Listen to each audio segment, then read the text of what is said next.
నా తమ్ముడు కానీ మా కొడుకు చావుకి కారణం వాళ్ళ భార్య సౌందర్యనే, తనే ప్రేరేపించింది, తన వల్లనే బలవన్మరణానికి పాల్పడ్డాడని వాళ్ళు ఇచ్చిన కంప్లైంట్ పైన ఏమంటారు? ఇంకొక ఎలిగేషన్ కూడా వస్తుంది, మీకు అనేక రిలేషన్షిప్స్ ఉన్నాయి, అదే కాకుండా అనేక మందితో ఉంది, అదే వాళ్ళ అన్న ఎవరైతే అనిల్ అన్న వ్యక్తి ఉన్నాడో అతనితో కూడా మీకు రిలేషన్షిప్ ఉంది, సొంత అన్నని ప్రేమించి ఆ తర్వాత మళ్ళీ తమ్ముడిని ప్రేమించి తమ్ముడిని వివాహం చేసుకుంది అని కూడా కుటుంబ సభ్యులు ఆరోపిస్తున్నారు. ఏం చెప్తారు? వాళ్ళ అన్నయ్యను నేను ప్రేమించలేదు మేడం.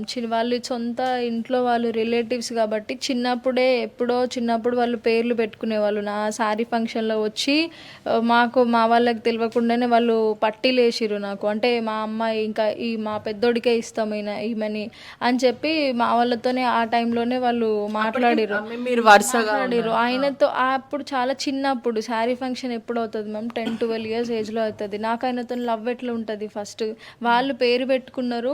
వాళ్ళ అన్న కూడా నన్ను ఆ టైంలో ఇష్టపడేటోడు, అంటే చేసుకుంటావా అంటే చేసుకుంటా అన్నట్టు అట్లా ఇష్టపడేటోడు. కానీ నేను ఎప్పుడూ ఆయనని ఇష్టపడలేదు, లవ్ చేసుకోలేదు. నేను రాజు నా వెనకాల తిరగడం వల్ల నేను చేసుకుంటా, నేను హ్యాపీగా చూసుకుంటా అని నాకు ఒక నమ్మకం కలిగేయడం వల్ల నేను ఆయనని ఇంట్లో వాడే కదా అని చెప్పి యాక్సెప్ట్ చేసి నేను పెళ్లి చేసుకున్నాను.